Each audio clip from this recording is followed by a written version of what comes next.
अस्सलामुअलैकुम everyone, my name is इफ़रा और मैं आपको अपने यूट्यूब चैनल पर वेलकम कहती हूँ। आज जो हम लेक्चर डिस्कस करने जा रहे हैं that is novel Twilight in Delhi by Ahmed Ali. इस लेक्चर में हम राइटर का इंट्रोडक्शन, इसकी फुल समरी, इसके मेजर कैरेक्टर्स, थीम्स, सिंबल्स और साथ ही साथ स्टोरी की रिटर्न और पब्लिश डेट को और स्टोरी की सेटिंग और टाइटल सिग्निफिकेंट को भी डिस्कस करेंगे ताकि इस नावल को थॉरोली कवर किया जा सके और इस नावल के रिलेटेड कोई भी कंफ्यूजन बाकी ना रहे। और इस वीडियो में आपको बहुत ही इजी वर्डिंग में फुल समरी मिलेगी। अगर आप उसे नोट करना चाहें तो कर सकते हैं। तो चलिए स्टार्ट करते हैं हमारा आज का नावल स्टार्ट करने से पहले हम जो हमारे राइटर हैं उनको पढ़ लेते हैं, क्योंकि जब भी हम कोई शॉर्ट स्टोरी, नावल या ड्रामा पढ़ते हैं तो उसके लिए राइटर के बारे में जानना बहुत जरूरी होता है। तो हमारे जो राइटर हैं अहमद अली, ये पैदा हुए थे 1 जुलाई 1910 को इंडिया के शहर दिल्ली में और ये एक पाकिस्तानी पोएट, नॉवेलिस्ट, क्रिटिक और साथ ही साथ ये ट्रांसलेटर, डिप्लोमेट और स्कॉलर भी थे।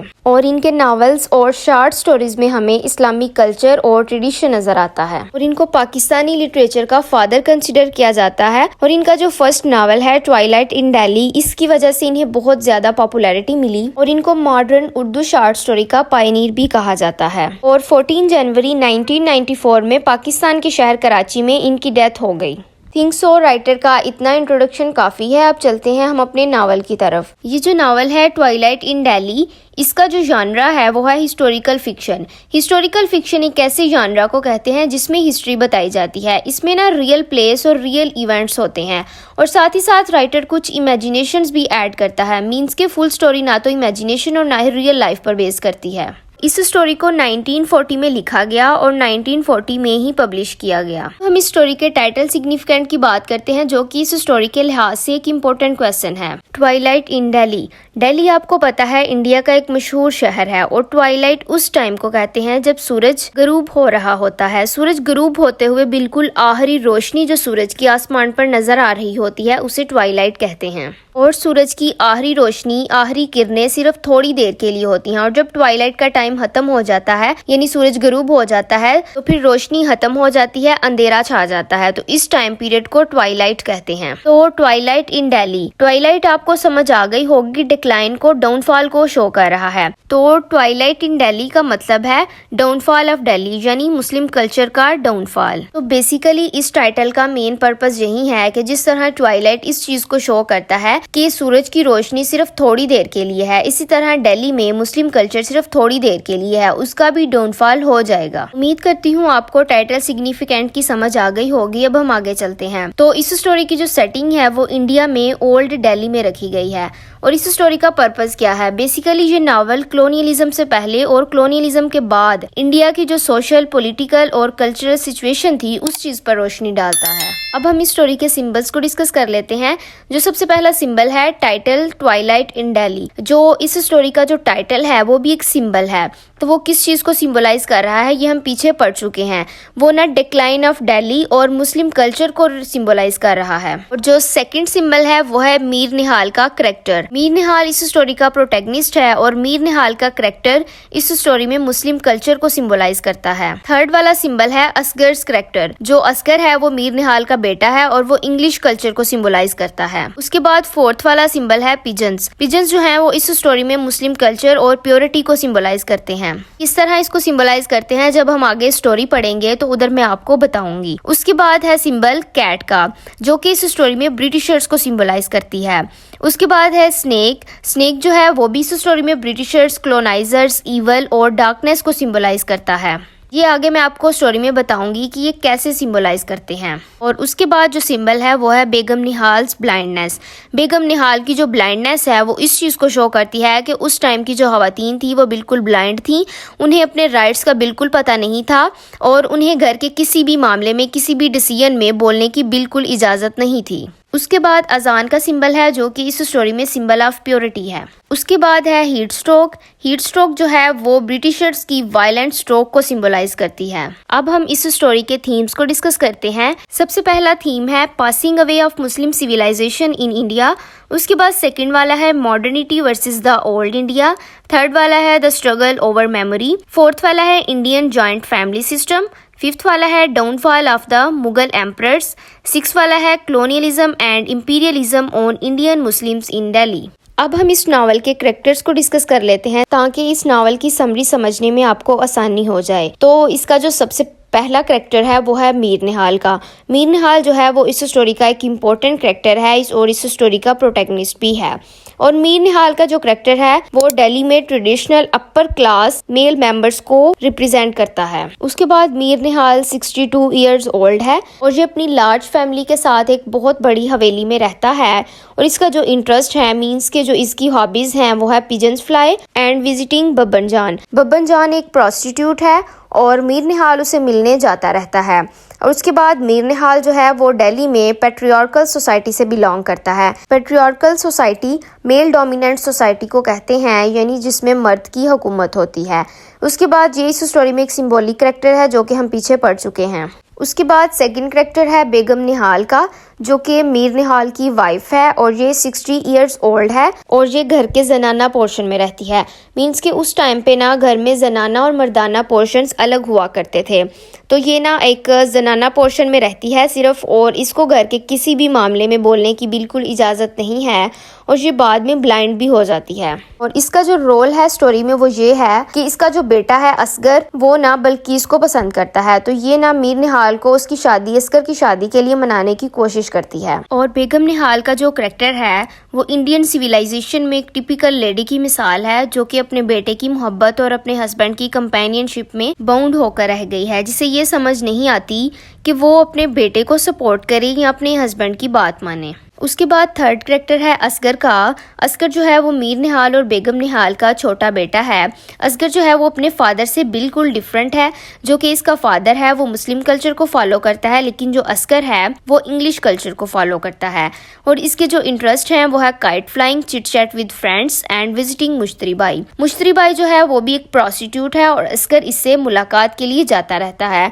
उसके बाद असगर को ना बल्कीस से प्यार हो जाता है। तो ये ना अपने पेरेंट्स की मुखालफत के बावजूद भी उससे शादी करना चाहता है और उससे शादी के बाद वो जल्द ही उससे बोर हो जाता है और वो मुश्तरी बाई से मुलाकात करना नहीं छोड़ता। उसके बाद फोर्थ वाला कैरेक्टर है बल्कीस का। बल्कीस असगर की वाइफ है और ये एक ब्यूटीफुल, रिस्पेक्टिव और इनोसेंट गर्ल है जो कि लोअर क्लास से बिलोंग करती है और ये ना एक सर्वेंट की बेटी है। और ये एक स्टाइलिश गर्ल बिल्कुल नहीं है, ये हर टाइम अपने कल्चर में रहती है। तो ये ना शादी के बाद असगर को बिल्कुल इम्प्रेस नहीं कर पाती। असगर जो है वो बल्कीस में मुश्तरी बाई जैसी अदाएं देखना चाहता है, लेकिन बल्कीस जो है वो वैसी नहीं है। तो असगर जो है वो शादी के बाद जल्द ही बल्कीस से बोर हो जाता है, वो उसे प्यार नहीं दे पाता। तो बल्कीस घर के कोने में पड़ी रहती है। उसे जल्द ही एक बीमारी ट्यूबरक्लोसिस हो जाती है, जिसकी वजह से उसकी बेटी की पैदाइश के चंद माह बाद ही उसकी डेथ हो जाती। उसके बाद जोहरा का कैरेक्टर है। जोहरा जो है वो बल्कीस की छोटी बहन है और ये असगर का थर्ड लव है। बल्कीस की डेथ के बाद जो जोहरा है वो असगर के घर आ जाती है और वो अपनी नीस की देखभाल करती है। तो जल्द ही जोहरा और असगर लव में इन्वॉल्व हो जाते हैं। तो फिर जोहरा जो है वो चली जाती है। तो उसके जो तो वो ना उसे असगर को एक खत लिखती है जिसमें वो लिखती है कि मेरी कल शादी है, तुम मुझे भूल जाओ। उसके बाद कैरेक्टर है बब्बन जान का। बब्बन जान जो है वो एक डांसर और प्रोस्टिट्यूट है और ये मीर निहाल की लाइफ में बहुत ज्यादा इम्पोर्टेंट है और ये मीर निहाल का लव है। उसके बाद जब बब्बन जान की डेथ हो जाती है तो मीर निहाल बहुत ज्यादा अकेला हो जाता है, उसे किसी भी चीज में खुशी नजर नहीं आती। उसके बाद है मुश्तरी बाई। मुश्तरी बाई भी बब्बन जान की तरह डांसर और प्रोस्टिट्यूट है और ये असगर का प्यार है और ये असगर की लाइफ में बहुत ज्यादा इम्पोर्टेंट है। तो जो मुश्तरी बाई है इसकी वजह से असगर की जो वाइफ है बल्कीस, उसकी डेथ हो जाती है। उसके बाद जो है वो ये माइनर कैरेक्टर्स हैं जो है हबीबुद्दीन। हबीबुद्दीन जो है वो मीर निहाल और बेगम निहाल का बड़ा बेटा और असगर का बड़ा भाई है। उसके बाद है बेगम वहीद। बेगम वहीद जो है वो बेगम निहाल और मीर निहाल की बड़ी बेटी है और हबीबुद्दीन असगर और महरू की बड़ी बहन है। उसके बाद है महरू। महरू जो है वो बेगम निहाल और मीर निहाल की डॉटर है और असगर हबीबुद्दीन और बेगम वहीद की छोटी सिस्टर है। और उसके बाद है बेगम जमाल। बेगम जमाल जो है वो मीर निहाल की सिस्टर इन लॉ और इसके भाई मीर जमाल की विडो हैं। उम्मीद करती हूँ कैरेक्टर्स की समझ आ गई होगी आपको। अब हम नावल की समरी स्टार्ट करने से पहले स्टोरी का थोड़ा सा बैकग्राउंड पढ़ लेते हैं ताकि आपको स्टोरी अच्छे से समझ आ जाए। ट्वाइलाइट इन दिल्ली एक हिस्टोरिकल नावल है जो कि पाकिस्तानी नावलिस्ट अहमद अली का है और ये इसे 1940 में पब्लिश किया गया था और ये उस टाइम में लिखा गया था जब इंडिया और पाकिस्तान यानी सब कॉन्टिनेंट पर ब्रिटिशर्स ब्रिटिशर्स ने कब्जा कर लिया था। और ये नावल ओल्ड दिल्ली और दिल्ली में रहने वाले मुस्लिम्स पर फोकस करता है और ये मीर निहाल इस सारे टाइम पीरियड के दौरान उसकी अपनी और उसकी फैमिली की लाइफ में जो ड्रामेटिक चेंजेस आती हैं उनको एक्सपीरियंस करता है। और स्टोरी मीर निहाल और उसकी फैमिली के अराउंड रिवॉल्व करती है और इस स्टोरी में ना हमें मीर निहाल और उसकी फैमिली का डाउनफॉल दिखाया जाएगा और फैमिली के डाउनफॉल के साथ साथ हमें चीज़ें कंपेयर करके दिल्ली का डाउनफॉल भी दिखाया जाएगा। और इसका जो बेटा है असगर वो भी अपनी शादी में मुश्किलात का शिकार है। उसी टाइम पीरियड में दिल्ली की शान और शौकत भी ख़त्म होने लगती है और इस नावल को ना एक इंग्लिश ऑथर E.M. फॉर्स्टर की इंटरवेंशन पर पब्लिश किया गया था, लेकिन आज इसे ग्रेट मॉडर्न इंडियन नॉवेल्स में से एक समझा जाता है। अब हम इस नावल की समरी स्टार्ट करते हैं। समरी स्टार्ट करने से पहले आप मेरे YouTube चैनल को सब्सक्राइब कर दें और मेरी वीडियो को लाइक कर दें, क्योंकि आप सारी वीडियो देख लेते हैं और लास्ट पे सब्सक्राइब करना और लाइक करना भूल जाते हैं। ये जो हमारा नावल है ट्वाइलाइट इन दिल्ली, ये गर्मियों की शाम से शुरू होता है। मीर निहाल गर्मियों की शाम को घर आता है। वो आकर देखता है कि उसकी जो बीवी है बेगम निहाल वो जाग रही है। बेगम निहाल जाग रही होती है क्योंकि वो मीर निहाल से अपने बच्चों की शादी के बारे में बात करना चाहती है। मीर निहाल आगे से कहता है कि पहले असगर की शादी होगी, तो उनकी ये बात चल ही रही होती है। तो इधर ही वो दोनों इंटरप्ट हो जाते हैं क्योंकि मीर निहाल ने ना अपने घर में पिजन्स रखे हैं क्योंकि उसे पिजन्स फ्लाई का शौक है। तो पिजन्स का जो क्वार्टर है ना वहाँ पर स्नेक घुस जाता है।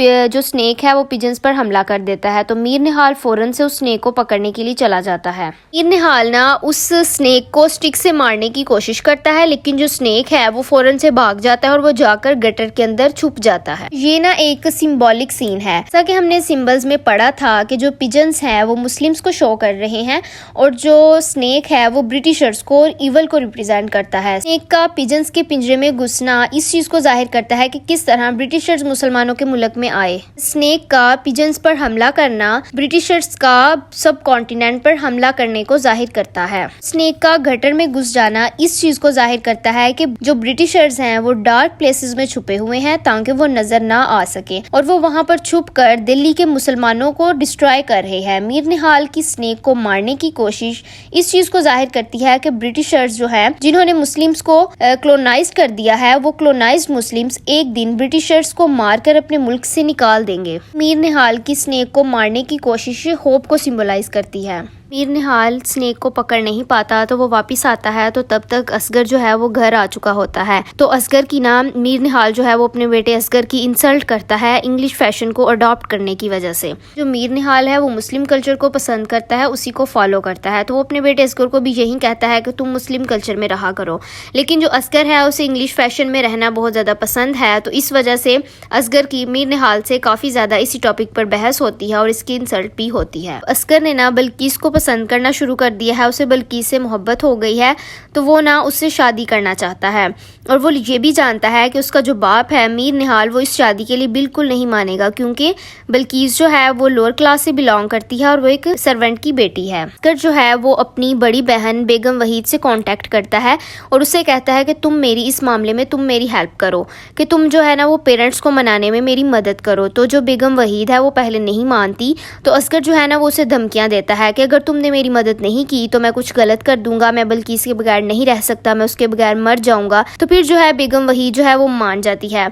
तो बेगम वहीद ना अपनी मदर से बात करती है, यानी बेगम निहाल से बात करती है कि आप भी मेरी इस मामले में हेल्प करें। तो बेगम वहीद और बेगम निहाल जो है वो दोनों मीर निहाल को मनाने की कोशिश करती हैं। पहले बेगम निहाल भी नहीं मानती, लेकिन बाद में ना जो असगर की धमकियों में आकर ना मान जाती है। फिर ना बेगम निहाल मीर निहाल से बात करती है, तो जो मीर निहाल है वो बहुत ज्यादा गुस्से में आ जाता है। वो अपनी फैमिली रेपुटेशन के बारे में सोचता है कि हम इतने अमीर होके हम एक सर्वेंट की बेटी को लेकर आएंगे, तो वो बिल्कुल नहीं मानता। उनकी जो सारी बातचीत है वो इनका एक सर्वेंट दिल चैन जो है वो सारी बातें सुन लेता है और वो जाकर बेगम जमाल को बताता है। जमाल कौन है? वो मीर निहाल और बेगम निहाल की सिस्टर इन लॉ है, यानी इनकी भाभी है। बेगम जमाल जो है वो बेगम निहाल को कहती है कि तुम मीर निहाल की इजाजत के बगैर ही असगर की शादी की तैयारियां शुरू करो, मैं तुम्हारी मदद करूंगी। और फिर ना असगर मुश्तरी बाई से मिलने के लिए जाता है। मुश्तरी बाई कौन है? एक प्रोस्टिट्यूट है। तो असगर ना अपने दोस्त के साथ मुश्तरी बाई से मिलने के लिए जाता है। असगर का जो दोस्त है वो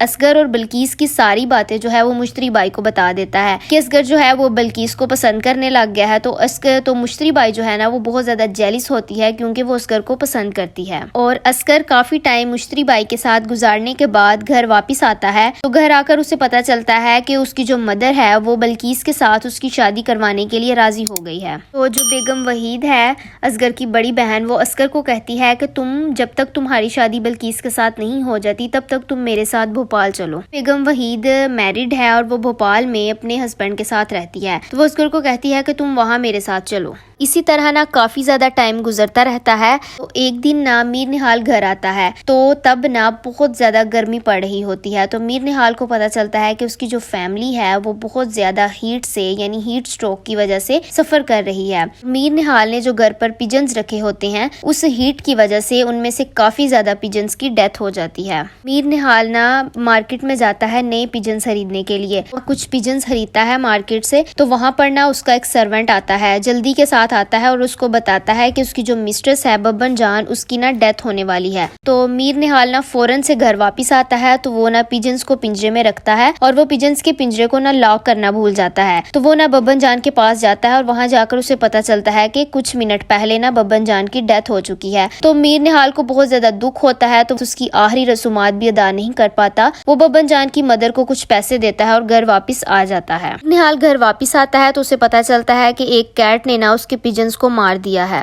अब ना मीर निहाल ये डिसाइड करता है कि यही वक्त है कि वो सारे कामों से फारिग हो जाए और असगर को इजाजत दे दे कि वो अपनी पसंद की शादी कर ले। तो मीर निहाल ना अब फारिग होने के बाद अपना जो सारा टाइम है उसकी जो पुरानी हॉबी थी एल्केमी, उस पर फोकस करना शुरू कर देता है। तो एक दिन मीर निहाल और उसकी जो फैमिली है वो एक दिन ना एक इवेंट पर जाते हैं, एक जलसे पर जाते हैं। वहां पर भी ना मीर निहाल को जो ब्रिटिशर्स ने इंडिया पर कब्जा किया होता है उसी के ख्यालात आते रहते हैं। मीर निहाल ना वहां से वापस आ जाता है। तो रास्ते में आते हुए ना बैगर नजर आता है जो कि इंडिया का फार्मर रूलर हुआ करता था, तो जो अब एक बैगर बन चुका है। तो मीर निहाल को ना उसे देखकर बहुत ज्यादा दुख होता है। तो उसे ना कुछ पैसे देता है और घर वापस आ जाता है। तो असगर और बल्कीस की शादी हो जाती है। तो उनकी शादी वाले दिन ना जो असगर की फैमिली होती है वो बल्कीस की फैमिली की इंसल्ट करती है, उन्हें बात बात पर नीचा दिखाने की कोशिश करती है। तो इसी तरह असगर और बल्कीस की शादी वाला दिन गुजर जाता है। जो बल्कीस है वो असगर के साथ उसके घर चली जाती है और उनकी जो शादी है वो शुरू में ही मुश्किलात का शिकार हो जाती है। बल्कीस अपने हस्बैंड के घर में अच्छा फील नहीं करती। वो वहाँ पर एडजस्ट होने की बहुत कोशिश करती है। अब वो अपने फादर इन लॉ मीर निहाल की बहुत ज्यादा हिदमत करती है लेकिन फिर भी कोई रिजल्ट नहीं निकलता।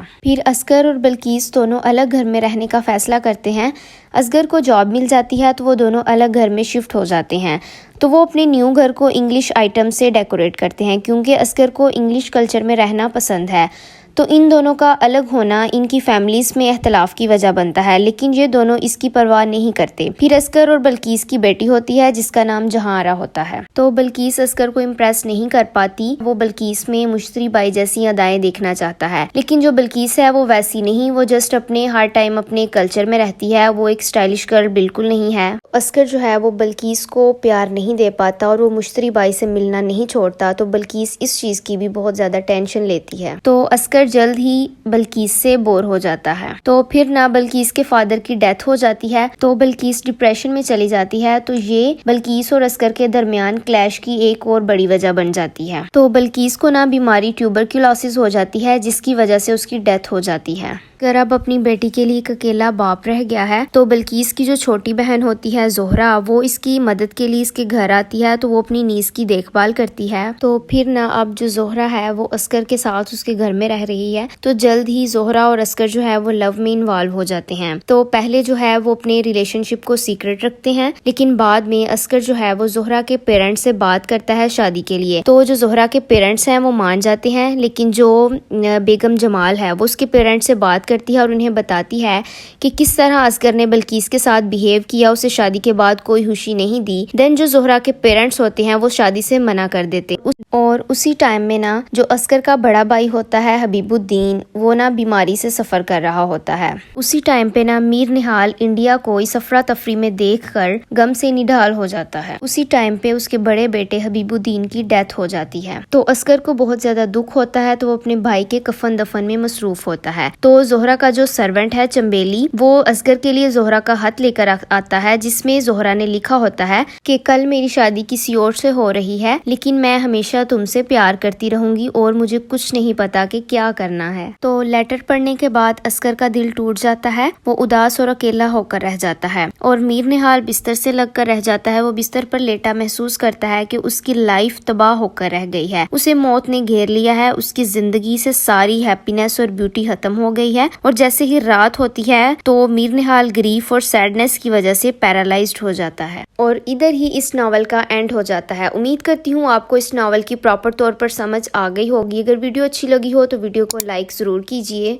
और मुझे कमेंट में ज़रूर बताइएगा कि आपको ये स्टोरी क्लियर है। और इंग्लिश लिटरेचर के बारे में और जानने के लिए मेरे यूट्यूब चैनल को सब्सक्राइब कीजिए और बेल आइकन को प्रेस कीजिए ताकि वीडियोस टाइम से आप तक पहुंचती रहें।